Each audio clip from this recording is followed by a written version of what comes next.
Imagine being born in the exotic shadow of cherry blossoms, only to grow up in the long, bitter shadow of your own sister. A rivalry so fierce it would echo through Hollywood for decades.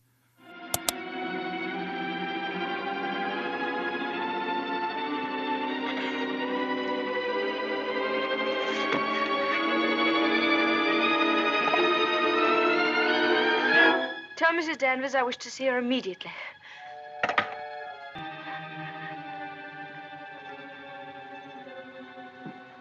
You sent for me, madam? Yes, Mrs. Danvers. I want you to get rid of all these things. These are Mrs. De Winter's things. I am Mrs. De Winter now.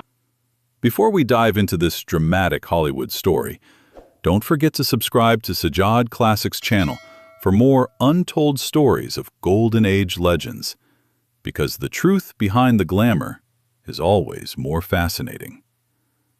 Born in the shadow of cherry blossoms and family fractures, Joan Fontaine's life was a classic Hollywood melodrama, equal parts triumph, rivalry, heartbreak, and quiet defiance. Joan de Havilland entered the world on October 22, 1917, in Tokyo, Japan, where her British parents had planted temporary roots. Her father, Walter Augustus de Havilland, was a dashing patent attorney and university professor. Her mother, Lillian Roos, later stage name Lillian Fontaine, was a trained actress from London's Royal Academy of Dramatic Art, who traded the spotlight for family life. Just 15 months younger than her sister Olivia, Joan arrived unexpectedly. Her father once quipped she should have been named Onyx because she was such a surprise. But joy was short-lived. The parents' marriage crumbled. They separated in 1919 when Joan was barely 2. Walter soon took up with his Japanese housekeeper, abandoning the family entirely. Little Joan was a fragile child, plagued by one near-fatal illness after another. Measles and a streptococcal infection that left her anemic, rheumatic fever that sent her temperature soaring to 104 degrees for weeks, even a fever-induced coma. Doctors shook their heads in disbelief that she survived. On a physician's advice, Lillian whisked both girls to the gentler climate of California, first San Francisco, then Saratoga, where Joan's health finally bloomed. But domestic peace did not. Lillian remarried a strict accountant named George Millen Fontaine, whose iron-fisted rules turned home life into a battlefield. He once sent young Joan to school in handcuffs to break her nail-biting habit, and, during one of Lillian's absences in 1924, washed the girl too intimately, an incident Joan later recalled with lingering discomfort. Olivia, the favored bouncy and pretty older sister, lorded it over her, ripping up hand-me-down clothes so Joan couldn't wear them, pulling hair, even breaking her collarbone in a poolside scuffle. Olivia taunted, "I can, but Joan can't." And once, as high school newspaper editor, published a fake will bequeathing Joan the ability to win boys' hearts, which she does not have at present. The rivalry was baked in from the crib. At 16, Joan escaped to Tokyo to live with her distant father and graduated from the American School in Japan in 1935. She returned to California determined to carve out her own path in acting, just like Olivia, who had already begun her rise at Warner Brothers. But the scars of childhood followed her onto the stage and screen, fueling a fire that would one day make her an Oscar-winning star, while forever defining her in the shadow of that unbreakable sibling bond. Returning from Tokyo in 1935, Joan was determined to act, but she knew comparisons would be brutal. To avoid riding, or being crushed by, Olivia's coattails at Warner Brothers, She cleverly debuted as Joan Burfield in a tiny, uncredited role in MGM's No More Ladies, 1935, opposite Joan Crawford and Robert Montgomery. By 1936, she landed a contract with producer Jesse Lasky, who quickly sold it to RKO Pictures. She adopted her stepfather's surname and became Joan Fontaine for the West Coast production of Call It a Day. The studio saw potential in her delicate, vulnerable beauty and began grooming her as a leading lady. But grooming and glory are two very different things in 1930s Hollywood. Her early RKO years were a roller coaster of small parts, near misses, and outright flops. She played the female lead in the low-budget independent A Million to One, 1937, a Poverty Row quickie with an Olympic athlete as her love interest. Then came Quality Street, 1937, with Katharine Hepburn, uncredited bit. The Man Who Found Himself, You Can't Beat Love, all solid but unremarkable programmer pictures where she was often wasted or second billed. The Biggest Swing and Miss? A Damsel in Distress, 1937. It's Aunt Caroline. Alice, Yes? well, I want to speak to you. Just a moment. Get out of here. Aunt Caroline found you at the balcony. Where's that man? What man? Now, it's no good staring at me like that. That man was seen coming upstairs. I know you're hiding him. He did it. Did what? The leap. Leonard, I mean. Well, of course he did. Aunt Caroline, has any man been known to do it since Leonard? Certainly not.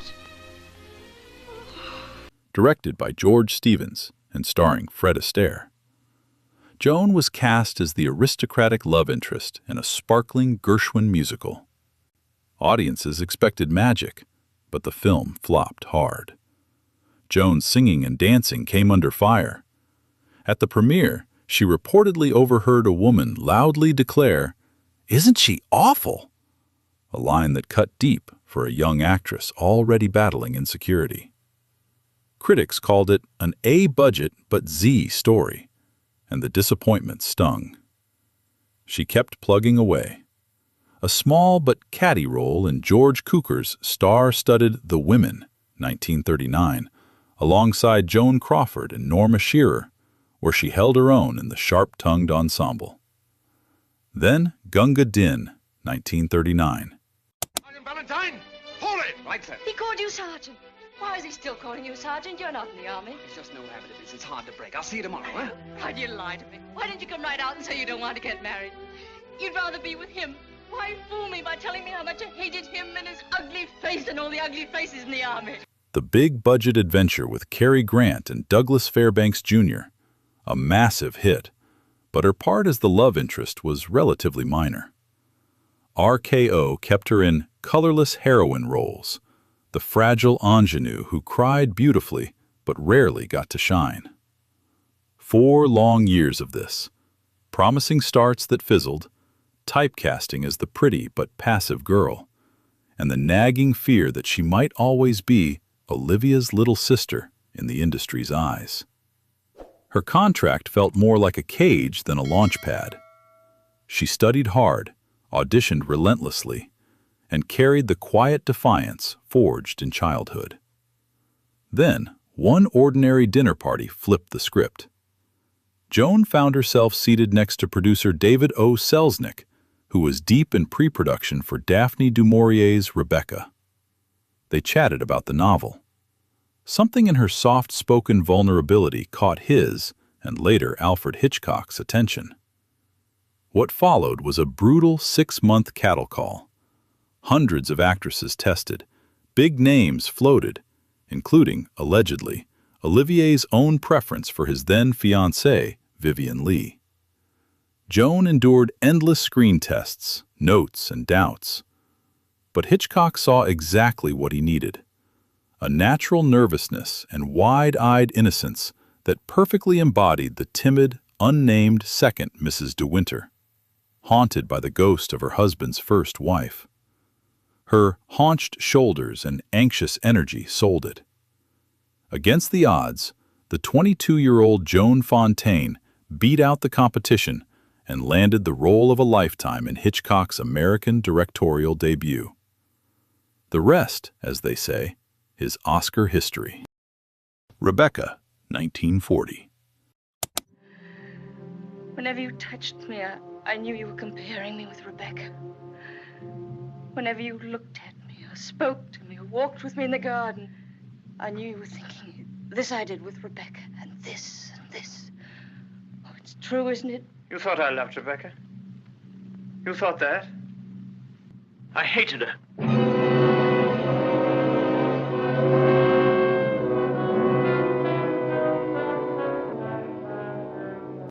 The film became a sensation, Hitchcock's first American film, and the only one of his to win Best Picture, earning Joan Fontaine her first Best Actress nomination and launching her into the stratosphere. The fragile girl who once overheard, "Isn't she awful?" at a premiere was now the toast of Hollywood, proving that sometimes the deepest wounds and hardest struggles create the perfect instrument for greatness. In Alfred Hitchcock's sleek Gothic masterpiece, Joan stepped into the shoes of one of cinema's most iconic, unnamed heroines, the second Mrs. De Winter. Fresh from a whirlwind courtship with the brooding, aristocratic widower Maxim De Winter, Laurence Olivier, she arrives at the shadow-haunted estate of Manderley only to be dwarfed by the lingering presence of his glamorous, mysterious first wife, Rebecca. Joan's character begins as a timid, awkward young woman, shy, inexperienced, and painfully self-conscious, constantly shrinking under the weight of her new, opulent world. As the story unfolds, she evolves from a wide-eyed, trembling bride into a woman confronting jealousy, manipulation, and her own hidden strength amid psychological torment, a domineering housekeeper, the chilling Mrs. Danvers, and dark secrets that threaten to destroy her marriage. Joan didn't just play the role, she embodied it with raw, trembling vulnerability. Her performance relied on subtle physicality, hunched shoulders, nervous hand flutters, wide-eyed anxiety, and a soft voice that cracked with doubt, making the character's emotional journey feel achingly real. She shifted seamlessly from light, romantic sweetness in the early scenes to breathless timidity and quiet desperation as paranoia took hold. Critics raved. Variety praised her most expressive spine and shoulders, noting she conveyed inner turmoil with her entire body. Roger Ebert highlighted her timidity balanced by a welcome sense of spunk that endeared her to audiences. Others called it her finest performance, a superb portrayal of an untaught girl struggling toward victory over shadows, with Hitchcock's camera luxuriating in her emotional masochism.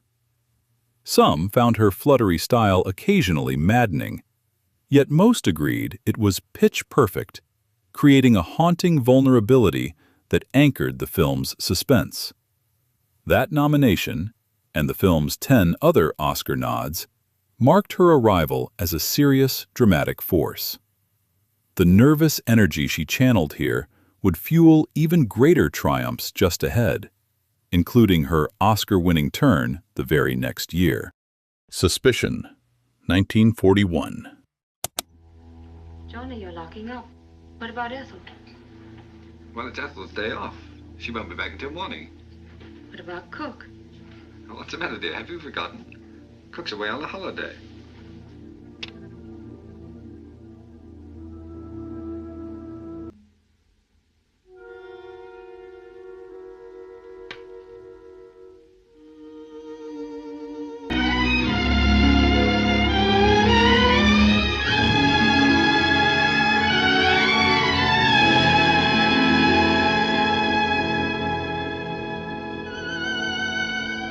In Suspicion, Joan Fontaine plays Lena McLeodlaw, a shy and sheltered heiress who impulsively marries the charming but unreliable Cary Grant.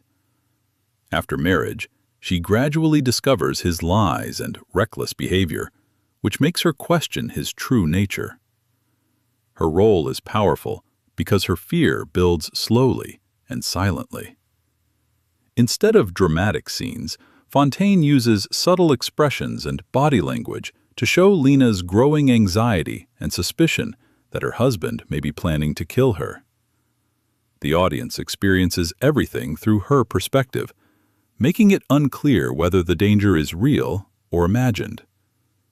Directed by Alfred Hitchcock, Lena becomes a symbol of psychological tension, torn between love and fear, making her performance deeply haunting and Oscar-worthy. This performance won Joan Fontaine the Academy Award for Best Actress.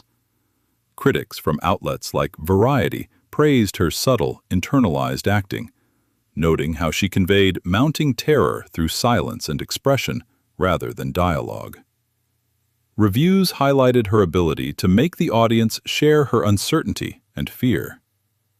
Writers at New York Post and other publications later emphasized the iconic milk scene, calling it a masterclass in suspense, where Fontaine's anxious expressions alone create unbearable tension as she fears her husband may have poisoned the drink.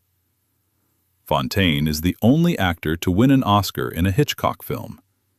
She was so convincing that some argued the award was belated recognition for Rebecca the previous year.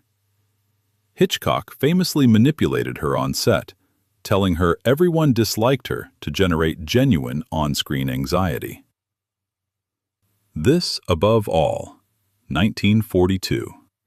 When you and Uncle Wilfred talk, I seem to hear words oozing from the holes of a moth-eaten sofa. Prudence, remember where you are. I do remember where I am. I'm in 1940 and you're in 1880.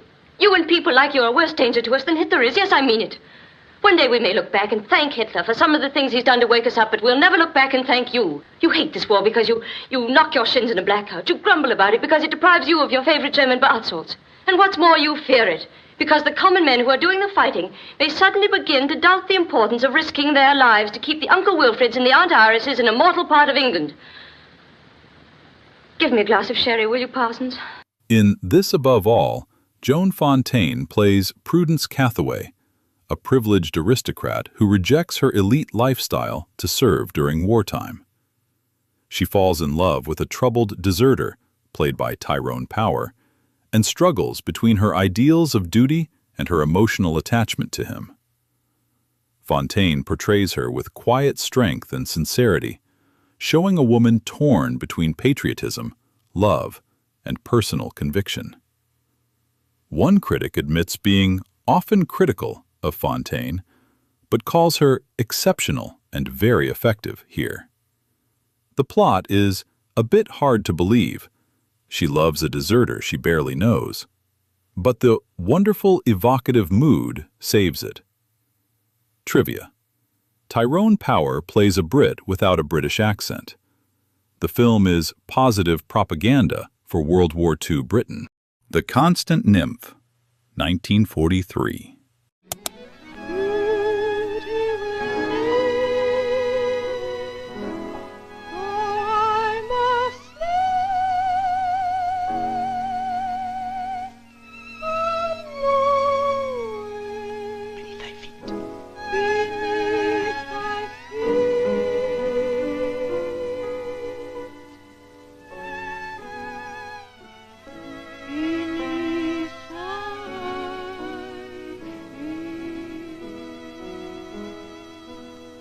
In The Constant Nymph, Joan Fontaine plays Tessa Sanger, a sensitive and emotionally intense teenage girl who falls deeply in love with an older composer, played by Charles Boyer.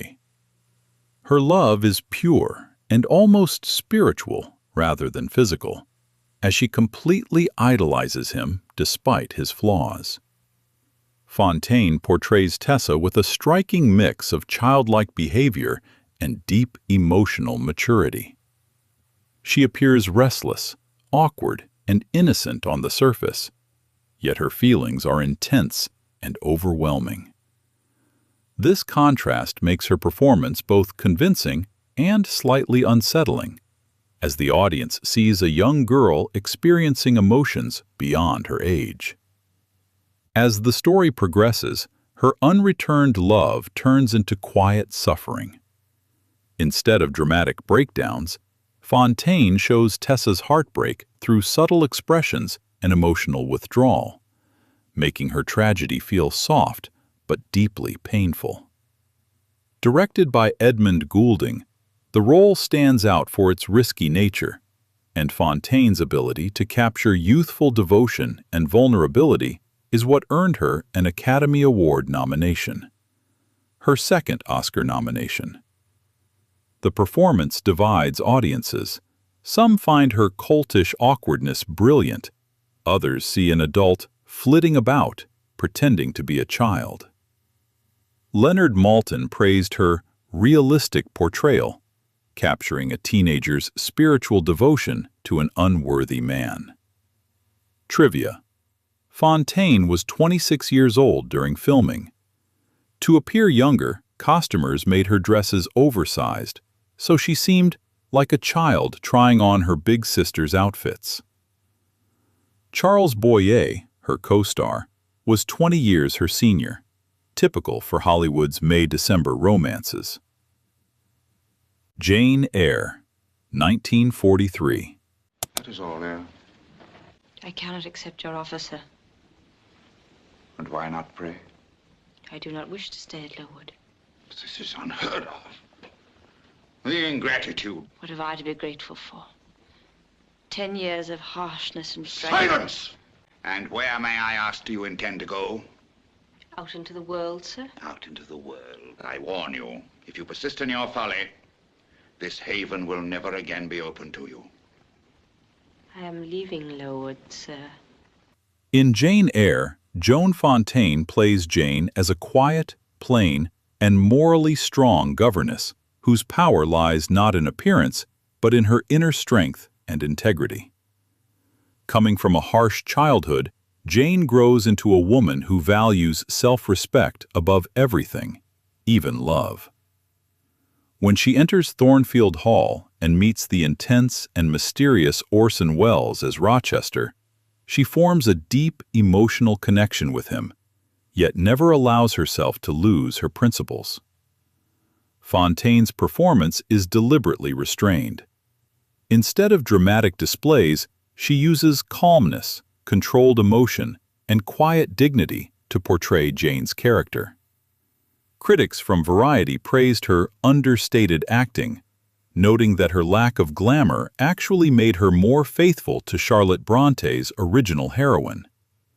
Similarly, writers at New York Post highlighted her refined restraint.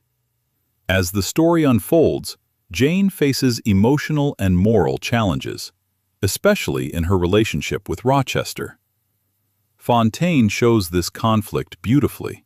She expresses love, pain, and hesitation, yet ultimately chooses dignity and self-respect over passion. This quiet overcoming of weakness is what defines her performance. Directed by Robert Stevenson, the role stands out because Fontaine makes Jane both vulnerable and unbreakable at the same time. Even without an Oscar nomination, her portrayal is widely regarded as one of the most faithful and powerful interpretations of a literary heroine on screen. Trivia: Orson Welles, Rochester, reportedly intimidated Fontaine during filming. Composer Bernard Herrmann wrote the score. A young Elizabeth Taylor appears briefly as Jane's friend. September Affair, 1950. Role: a lonely, emotionally restless woman who begins a secret new life after being presumed dead. Joan Fontaine is praised by Variety for her warm, sincere portrayal of a woman torn between passion and guilt. Critics at New York Post noted her quiet vulnerability, making the romance feel intimate rather than scandalous. Trivia: filmed partly in Italy, the movie gained lasting fame for its romantic atmosphere. There it is, the beautiful city of Florence, named for the flowers. And the song September Song, which became closely associated with the film's mood. I knew. Knew what, Rowena? That you were safe and that you were alive and that you loved me still. Ivanhoe, 1952. Role: Lady Rowena, the noble Saxon lady and romantic interest of the heroic knight Ivanhoe. Critics from Variety described Fontaine as graceful and dignified, though somewhat overshadowed by the film's action and spectacle. New York Post noted her elegance and classic beauty, fitting perfectly into the grand medieval setting. Trivia: the film was a major commercial success and received multiple Oscar nominations, with Fontaine sharing screen space with Elizabeth Taylor, creating a memorable contrast between the two female leads. Oh, son, I'm glad he didn't know how I let you down. You haven't let me down. You couldn't. Yes, I did. When I learned I couldn't have a child. And that's when I became the little efficient white-collared girl. The Bigamist, 1953. Role: Eve Graham, a trusting wife who slowly discovers her husband's double life. Joan Fontaine earned strong praise from Variety for her controlled and sensitive performance, capturing emotional pain with restraint. Critics at New York Post highlighted her quiet heartbreak, making her character deeply sympathetic without melodrama. Trivia: directed by and co-starring Ida Lupino, the film was bold for its time, tackling the taboo subject of bigamy with unusual realism and emotional depth. Island in the Sun, 1957. Role: Mavis Norman, an upper-class woman in interracial romance controversy. Trivia: this film was banned in several southern cities for depicting interracial romance. Fontaine plays against Harry Belafonte, one of cinema's first interracial pairings. Voyage to the Bottom of the Sea, 1961. Role: Dr. Susan Hiller, a psychiatrist aboard a nuclear submarine. Trivia: Fontaine slums in campy sci-fi as the token woman on the Seaview. The film features giant radioactive squid and Barbara Eden in a sweater. The Witches, 1966. Role: Gwen Mayfield, a teacher who discovers a satanic cult in a quiet English village. Trivia: Fontaine's final film role, and only horror film, Hammer Studios' production with creepy masks and pagan rituals. Joan Fontaine's television career served as a graceful extension of her big-screen legacy, offering her a platform for elegant guest spots and occasional leading roles long after her film peak.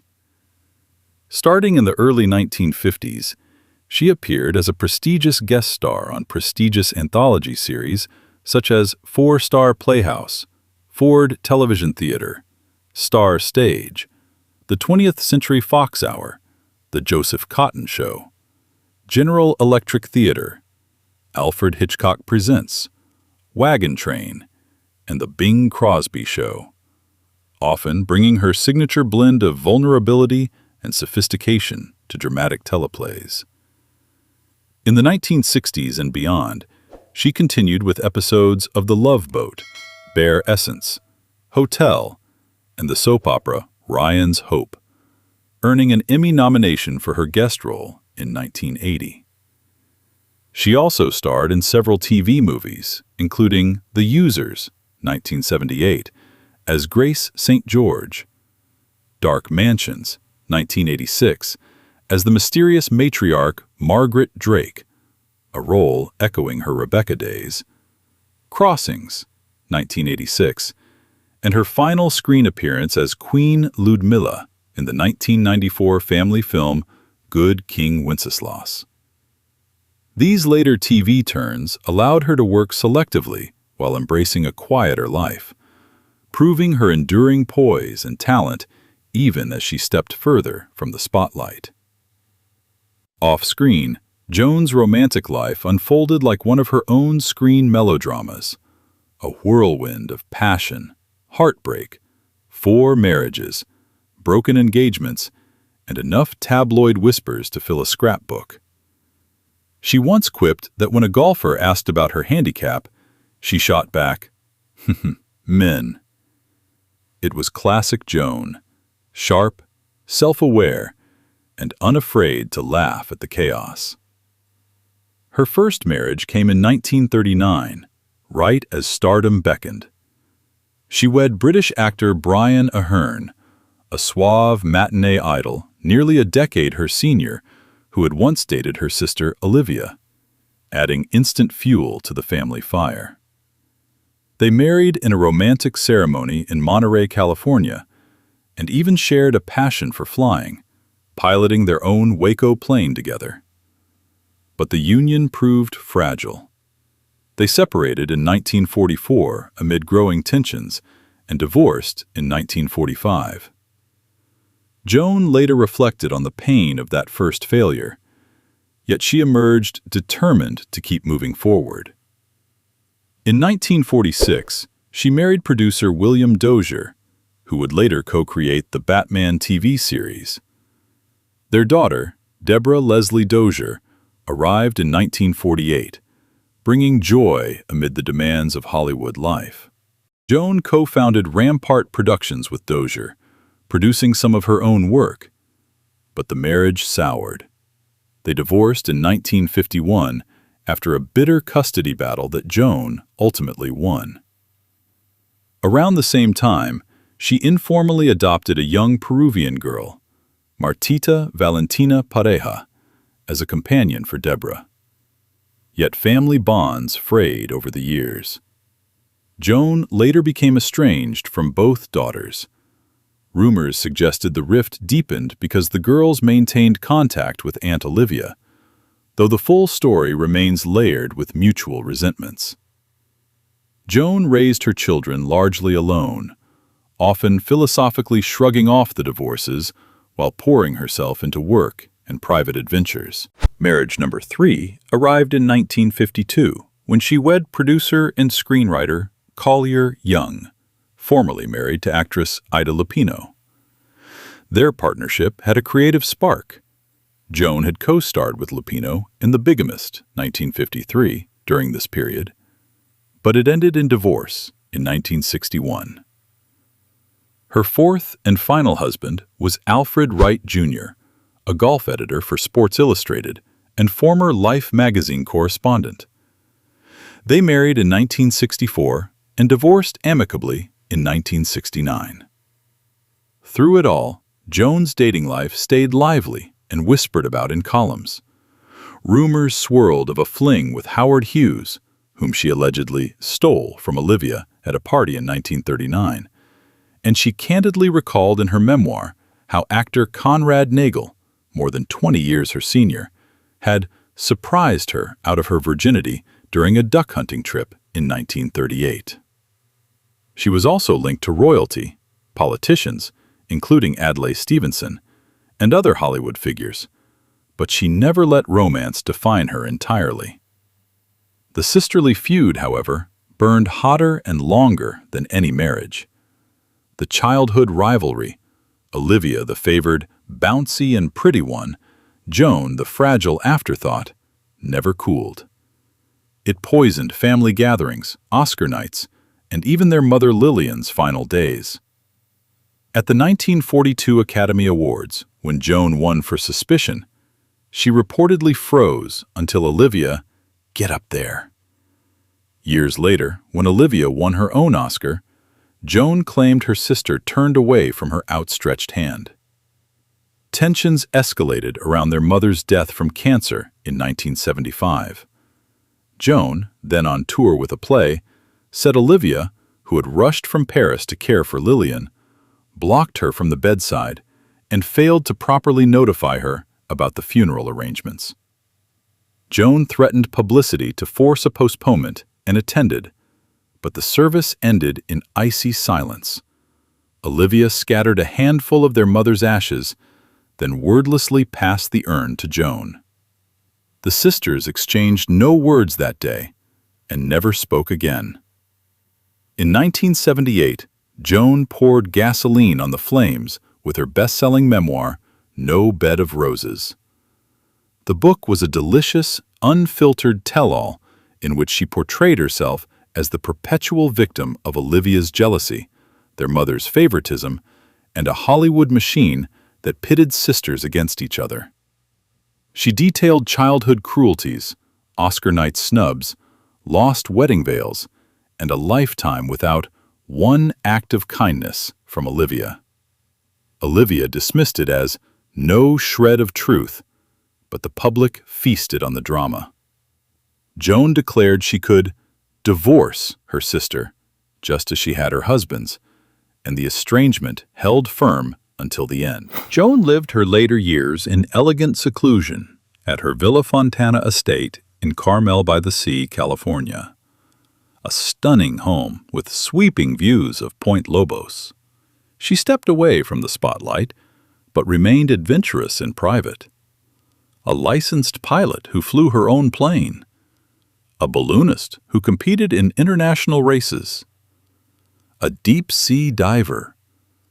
An avid horsewoman who rode to the hounds. An interior decorator. And a gourmet chef. She gardened, kept dogs, and embraced a quieter, self-sufficient life far from the Hollywood glare. "You know, I've had a hell of a life," she once said. "Not just the acting part."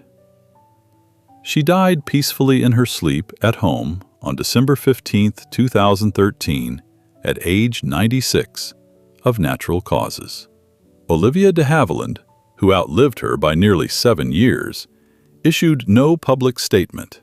The feud that had defined so much of their lives ended only in death.